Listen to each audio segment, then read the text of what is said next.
I froze. When her phone buzzed in my hand, 13 years of love laid bare in one scorching text, my heart shattered as I read the explicit words meant for another man, and I knew. In that moment, our marriage could never be the same again. For months, I sensed something was off, like an uninvited chill creeping into our home and seeping into every corner of our marriage. I began noticing the stolen glances, her eyes drifting to her phone instead of meeting mine during dinner, that split-second look of guilt before she set it face down on the table. Our once easy conversations turned terse, narrowed to the logistics of carpools, grocery lists, and bill payments. The laughter and I love you-s that used to punctuate our evenings had all but disappeared.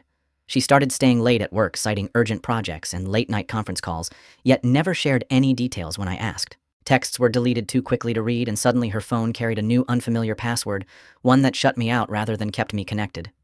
I caught her checking social media with a furtive glance, swiping through direct messages, then locking her screen the moment I neared. I felt the distance grow every time I tried to bridge it.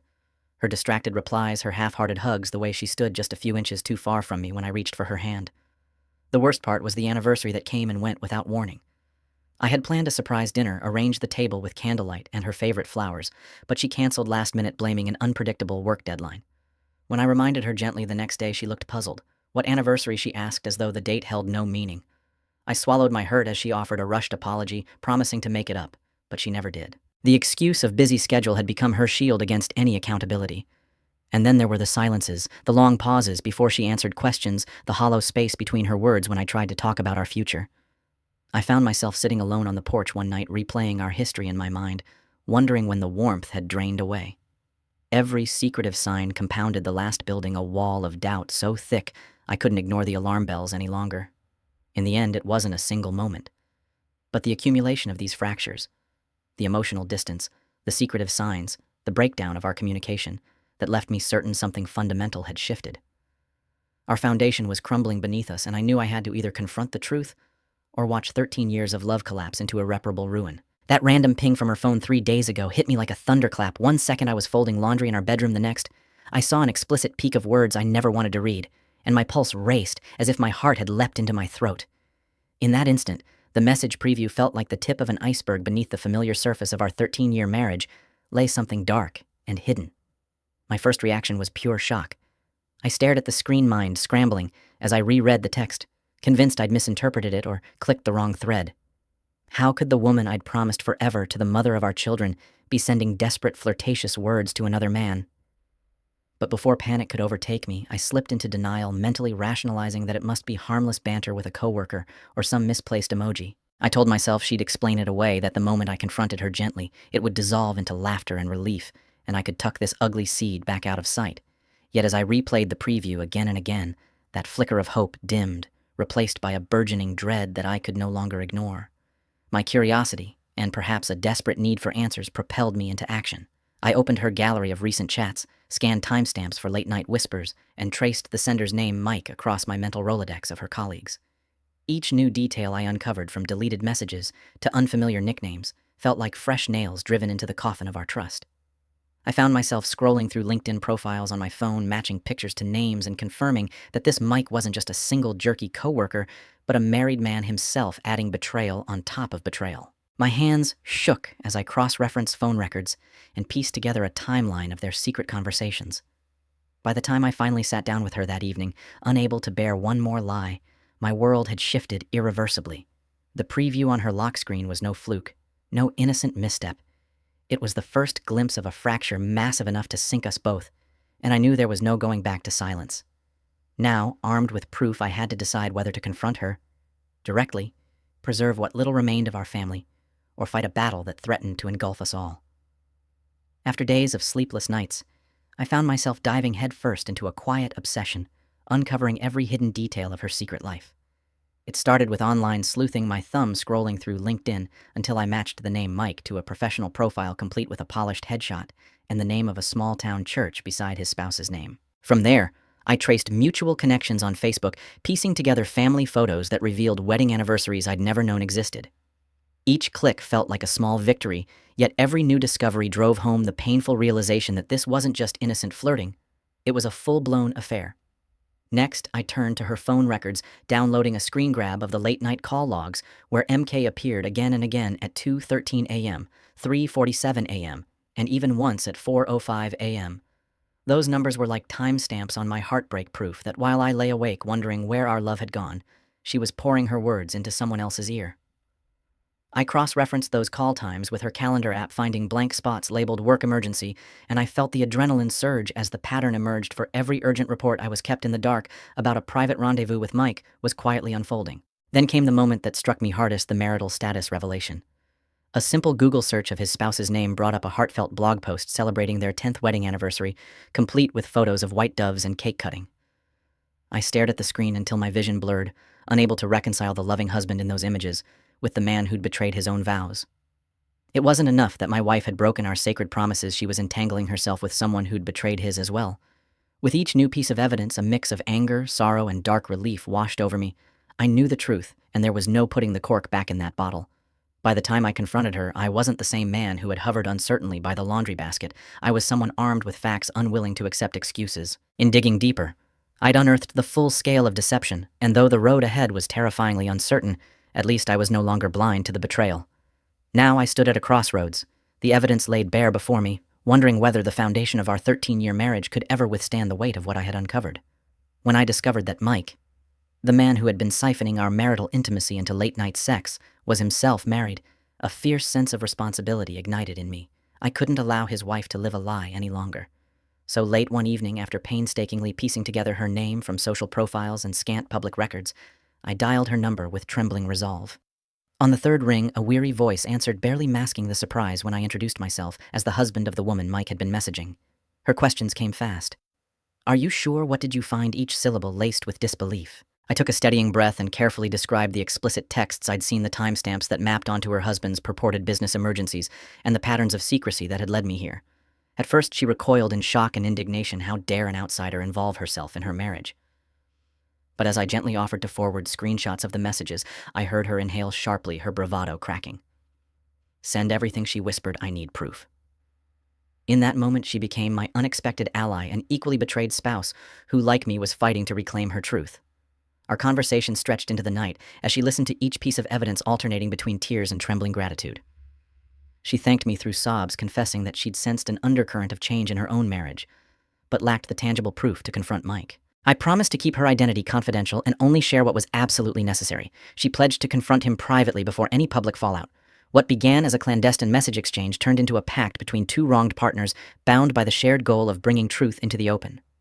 By the end of our call, I felt a curious relief. I was no longer alone in this battle. She stood beside me, determined to demand accountability from her husband, just as I would from mine. That unexpected alliance carried a bittersweet weight. Though I had acted out of loyalty to my own vows, I risked earning the ire of my wife for breaching privacy. Yet I could not remain complicit in another person's deception. In that haunting midnight conversation, I learned that sometimes the fiercest defenders of truth are those you never expected, and that solidarity in betrayal can forge a powerful, if painful, bond. That moment in our kitchen felt like standing at a moral crossroads, asking myself, where do you draw the line on loyalty? My hands trembled around the coffee mug as I stared down at the proofs of betrayal I'd gathered, not only against me but against another unsuspecting wife. On one side lay the vow of privacy I'd made long ago, the unspoken promise between spouses to guard each other's secrets. On the other, a fierce compulsion to protect someone else from the same heartbreak that was ripping my own world apart. I could have deleted the messages, pretended I never saw them, and steered the blame back to my own crumbling marriage. But that felt like complicity. Compassion urged me to reach out to Mike's wife, to spare her the pain of discovering his infidelity on her own. Yet loyalty to my own wife screamed that I should never betray her trust by involving a third party. In that moment, I realized ethics aren't a straight line, but a jagged path that winds through the heart's terrain, and I had to choose which compass to follow. As she entered the kitchen, her eyes narrowed at the sight of me, and the printout splayed across the counter. Her fury ignited instantly. "How dare you?" she spat, voice sharp as shattered glass. My pulse thundered in my ears, but I met her gaze steadily.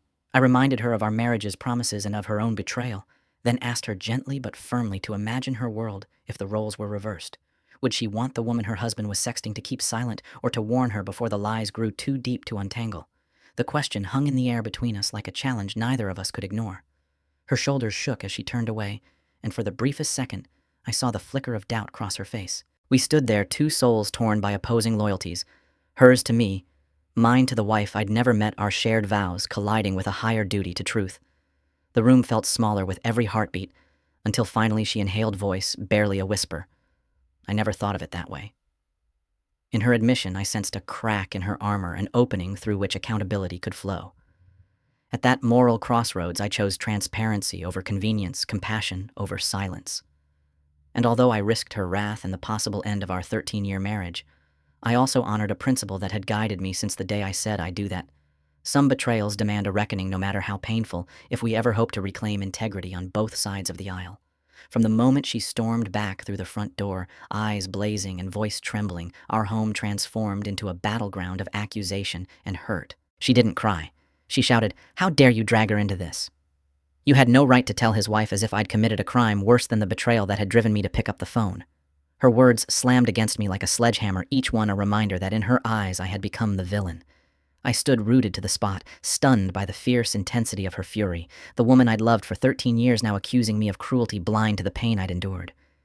When I finally found my voice, I tried to explain the unbearable weight of knowing the moral imperative that demanded I warn an innocent spouse before the deceit spiraled further out of control. I didn't choose this path lightly, I said, my own voice cracking with emotion. But if I'd stayed silent, I would have lived with my conscience consuming me, and she deserved the truth as much as I did. I laid the printed screenshots on the kitchen island, a silent testament to the secret late-night calls and explicit messages. Their presence loomed like evidence in a courtroom impossible to deny, but my defense felt hollow against her outrage. She paced the room, voice rising. "You didn't trust me. You betrayed me. What about my privacy? What about our marriage?" With each question she fired, I realized I had shifted from betrayed partner to accused stranger. The vows we once exchanged, now tangled with the unwelcome reality that truth, however righteous, can fracture trust beyond repair. As she gathered her belongings into a suitcase, I watched our shared history spill onto the bed, the photo of our wedding, the souvenirs from our honeymoon, now symbols of a life unraveling. In that moment, I felt the gravity of consequences I had set in motion, my children's confusion at seeing their mother's tears, the hushed whispers of concerned neighbors, and the realization that honesty had cost me the sanctuary of my own home. Yet amid the wreckage, I clung to the belief that integrity must come before convenience. Our living room, once a refuge of laughter and warmth, now echoed with the hard truth that some betrayals demand exposure, regardless of the fallout. As her footsteps faded down the hallway, suitcase in hand, I understood the bitter paradox. Sometimes doing the right thing means enduring the harshest winter of your own heart. And as the front door closed behind her, I stood alone amid the wreckage, resolute that while our marriage teetered on the edge, I would never regret honoring a higher loyalty to truth. She was disgusted with me, not him. When I walked into the office the following Monday, I could practically feel the sideways glances hitting my back like a cold draft. My phone buzzed with polite texts at midday. Everything okay from colleagues who nodded courteously but avoided eye contact. At the water cooler, hushed whispers carried my name alongside phrases like overstepped and meddled, as if my decision to notify another wife somehow violated an unspoken code. I overheard one coworker remark, "He should have stayed out of it," as though betrayal by a spouse should always remain hidden no matter how severe. By Wednesday, the rumor mill had reached my boss's ears, and I was subtly excluded from after-work drinks and team lunches, each empty chair, a quiet rebuke. At home, the fallout was even more complex. My mother, her eyes filled with concern, urged me to tread lightly, while my sister sent a long text confessing she never would have had the courage to act as I did. My in-laws vacillated between supportive advice and pleas for reconciliation, each conversation a tightrope walk between empathy and disappointment. In our neighborhood group, chat friends sent encouraging emojis only to follow up with shared articles about protecting privacy, sparking debates that left my reputation teetering between hero and villain. The sharpest stings came at church committee meetings, where voices murmured that marital issues are sacred and best resolved behind closed doors, not splashed across screens. Under those fluorescent lights, I felt the full weight of communal expectation, loyalty to silence, deference to tradition, and a fear of airing dirty laundry. And yet, amid the disapproval, there were moments of unexpected solidarity. A neighbor arrived with a casserole and a soft, "You did the right thing," while a distant cousin confided in me her own story of betrayal and praised my willingness to disrupt secrecy. Through these waves of judgment and support, I realized that the cost of truth extends far beyond the bedroom and the kitchen. It reshapes social bonds, challenges entrenched norms, and forces us to decide whether harmony is worth sacrificing honesty. This chapter of my life taught me that sometimes the bravest act is to let the truth echo beyond your own walls and into the world that needs to hear it. In the days and weeks that followed her departure, I felt the full weight of every decision I'd made. Each hard truth we'd unearthed had come with a price tag. Our living room, once brimming with family laughter, stood empty as I replayed our last argument in my mind, wondering if honesty had been worth the wreckage it left behind. We agreed to try counseling together, and I'll never forget that first session, the sterile office, the tense silence broken only by the soft ticking of a clock and our reluctant admissions. Across the couch, she laid bare her guilt and shame, while I struggled to voice my own pain without collapsing into anger. When the counselor asked what we each needed, my heart pounded as I whispered that I needed trust, even though I couldn't yet summon the forgiveness I knew she craved. Leaving that room, we didn't hug or promise anything, but the shared vulnerability felt like a tiny glimmer of hope amid the debris. Alone at home afterward, I turned to the one friend I could lean on, my journal. Night after night, I poured out my regrets onto the page the moment I'd glimpsed the sext messages, the guilt that spurred me to call his wife, the devastation of hearing my own vows accused of betrayal. Writing forced me to confront the anger simmering beneath my sorrow and to sift through what I truly valued: honesty above comfort, integrity above convenience. I scrawled reminders in the margins. Truth first, love needs space to heal. I am more than this crisis. Those words became my compass when every other certainty felt lost. In time, I noticed small shifts: her text asking if we could try again, her willingness to sit across from me at dinner without accusation, my ability to meet her eyes without flinching. Each moment of connection felt earned through sweaty honesty rather than smooth reassurance. I realized that the consequences we faced: strained friendships, awkward silences. Our children's tentative questions were the necessary toll for upholding the principle that we owed each other, the unvarnished truth. As I stood before the bathroom mirror one morning 5 months after it all began, I saw a man whose face bore traces of exhaustion, but also resolve. I straightened my posture, looked into my own eyes, and vowed that whatever lay ahead, reconciliation, separation, or something in between, I would remain true to the values I chose that day: to speak truth, to accept the fallout, and to trust that integrity could guide me toward whatever redemption was possible. In the end, facing the consequences taught me that the hardest path is often the right one, and that sometimes the only way to rebuild what's broken is to let the weight of our choices help us stand back up again. Today, as I sip my coffee in the quiet of our living room, once the scene of shouting and slammed doors, I feel a profound calm that only comes from doing the right thing, no matter how painful. I've learned that telling the truth can fracture the world, but those cracks let in light that no lie ever could. Honesty forced me to face my wife's betrayal, to reach out to another wounded spouse, and to accept the fallout at home and beyond. It stripped away my illusions of comfort and left me standing on the raw ground of integrity, knowing that I would never again trade principle for convenience. If you've ever wrestled with whether to expose a painful secret or stay silent to keep the peace, remember this: courage isn't absence of fear, it's acting in spite of it. It's choosing truth over ease and letting whatever comes next unfold in the clear air of accountability. I want to hear your stories of truth, loyalty, and the price you paid to preserve your values. Share your experience in the comments below so we can learn from one another's strength. If this story resonated with you, please hit like, subscribe for more real-life journeys that challenge us to live boldly, and click the bell icon so you won't miss our next video on navigating hard choices with compassion.